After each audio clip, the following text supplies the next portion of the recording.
How to Cake It. Football season is starting.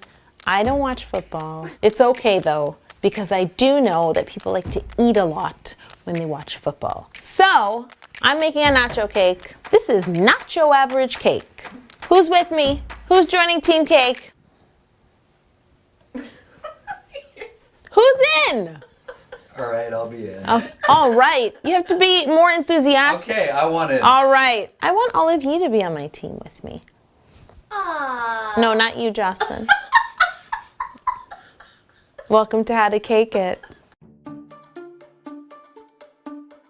If you want the full breakdown of ingredients, tools, and step-by-step instructions on how to make this cake, just head to my blog at howtocakeit.com or click the link in the description below. First things first, we have to make nachos, because this is nacho average cake. I'm gonna say this as many times as possible. I'm warning you, we're gonna have a contest. You need to count how many times I say it. So I have some plain flour tortillas here. They're 6 inches round. We're gonna begin by cutting each tortilla into 8 wedges. You can cut a few at a time. I'm cutting like 6 at a time. So start by cutting them in half, and then in half again, so they're in quarters. And then cut all of the wedges in half diagonally. Now take all of your tortilla wedges and lay them onto baking trays. Mine are lined with silicone mats. You can use parchment paper. You don't want to pile them on top of each other. You just wanna lay them all out separately. It doesn't matter how close they are, they're not gonna spread. These are nacho average cookies. 2. That was 3, Chet. That was 3. No, I wasn't counting. Now we're gonna sweeten up these nachos. I have melted butter here, and you just need a brush. I like to use these silicone brushes sometimes because they don't give off any brush hairs. All you have to do is take your melted butter and brush it onto the surface of your tortillas. Brush it, cover the surface. Each tortilla should be well coated in butter. Delicious. Now we need to make our sugar and spice mixture, which will make our nachos sweet and tasty. I have some sugar here, and what I'm gonna do is add cinnamon and nutmeg and stir it all up. Now all you need to do is use this special tool and sprinkle your spicy sugar all over these tortillas. Just sprinkle a nice layer so each one has a layer of spicy sugar. Now that they're all coated, these are nacho average nachos. 4. Good job, Chet. What you want to do is do the same process to the rest of your tortillas. Coat them in butter, coat them in spicy sugar, and then you're gonna bake them at 350 degrees for 20 minutes. They're gonna get crispy. I want this cake to look like a plate piled high with nachos, so that's why we're using cake as a base, and because this is how to cake it. So I made 2 9-inch round chocolate cakes, which I'm going to remove from their pans and level. For my second cake, I'm actually going to leave the hump on top because it lends itself to the shape that I want to carve. And I'm just gonna cut this cake in half. To fill this chocolate cake, I have made cream cheese frosting. I'm just gonna unstack my chocolate cake.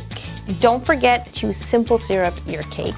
You can get this handy bottle that I always use on my website, howtocakeit.com. This is nacho average simple syrup bottle. 17. We're not at 17. Spread your cream cheese frosting just to the edges of your chocolate cake. You can get my cream cheese frosting recipe in the link below. I used it in my cakearoni and cheese video.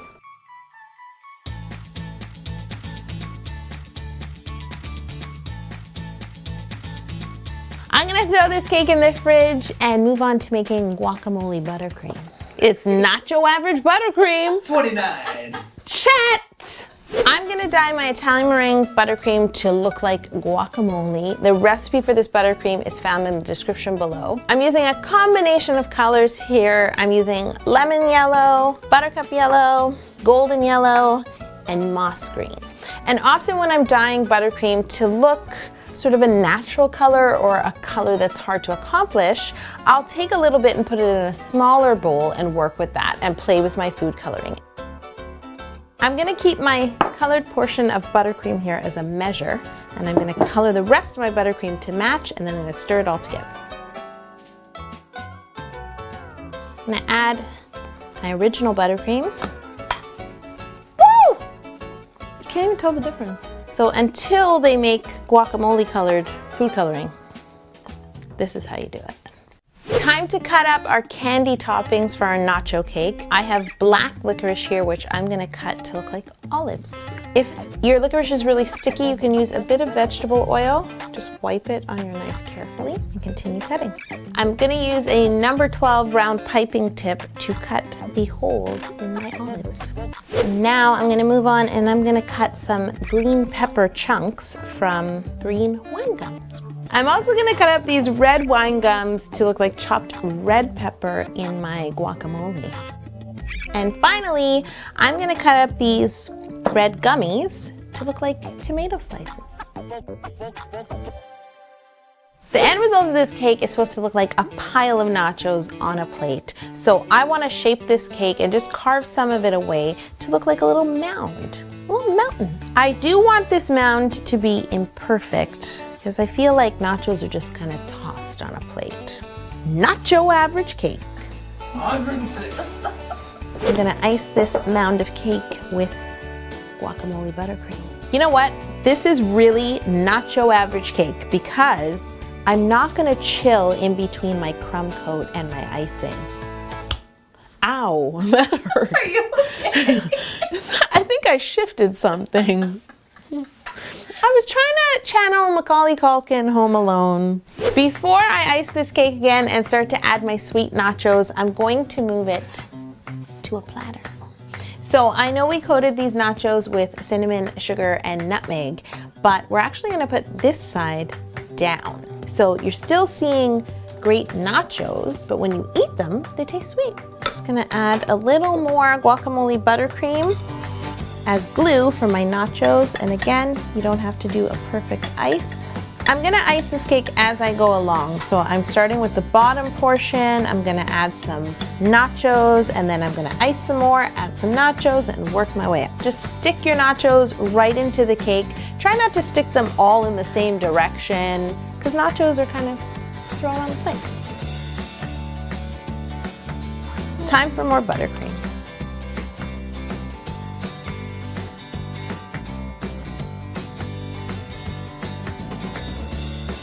I'm gonna add a little more buttercream to the top of this cake. And then what you wanna do up here is kind of lay the nachos on top so that not poking up like a porcupine. You know what, guys? This pile of nachos is getting out of hand. I think I need a bigger platter. What does Team Cake think? Bigger platter. Bigger platter.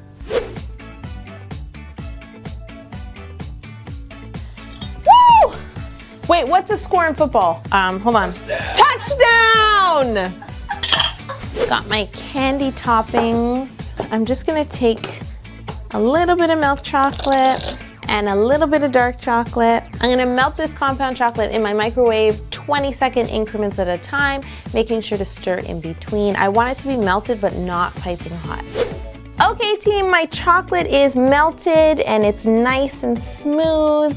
I'm just gonna throw in some of my cocoa rice puffs. I'm gonna stir this up and I'm gonna mix all these things together to look like ground beef. I'm gonna throw in black jelly beans into my ground beef. Now before your chocolate begins to set, use a spoon and distribute your ground beef black bean mixture all over your nachos. Try and get your ground beef and black bean mixture into some of the crevices. There's nothing more annoying than getting nachos and all the good stuff's on the top and then after you eat the top, they're just plain. That is annoying. Nobody on my team better do that. I'm gonna throw on some more toppings and add a bit of color.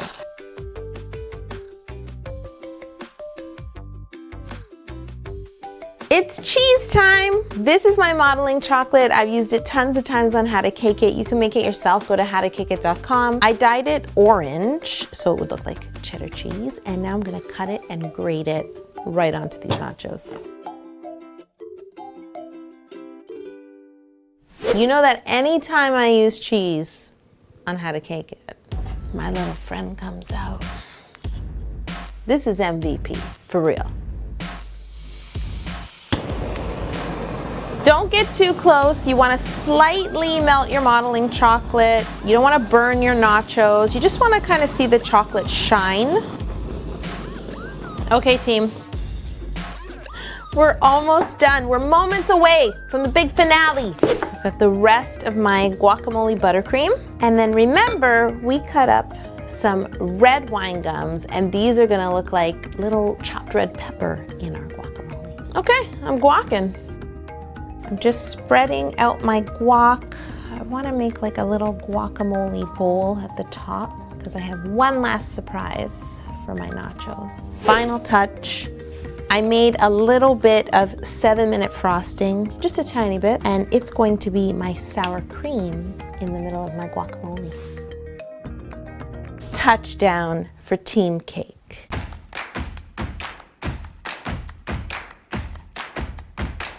Touchdown!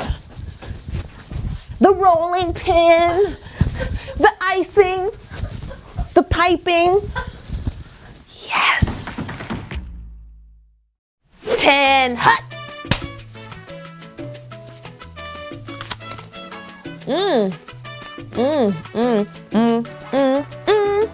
This is gonna take me a while.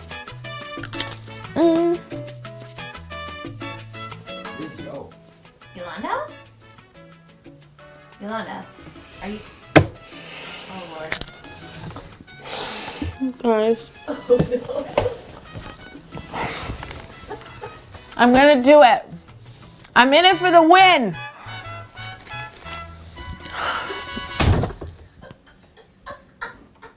See you next week on how to cake it.